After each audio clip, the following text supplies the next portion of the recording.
ওং শ্রী গণেশায় নমঃ। ওং নমঃ শিবায়। তো বন্ধুরা, আমি আমার ভিডিওতে খুবই শক্তিশালী এবং পাওয়ারফুল একটি টোটকার কথা আলোচনা করতে চলেছি।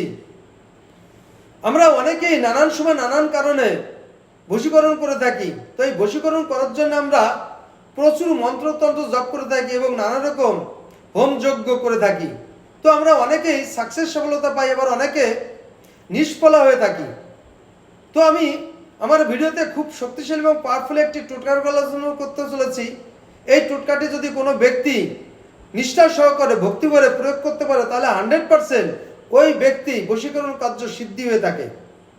তো বন্ধুরা, যে কোনো দিন অমাবস্যায় কোনো ব্যক্তি যদি গোরচনা এবং পদ্মপাতা একত্রে মর্দন করে আপন ললাটে তিলক ধারণ করে যে কোনো নারীর নিকট গমন করলে ওই নারী 100% ওই ব্যক্তির বাধ্য এবং বশীভূত হয়ে থাকে।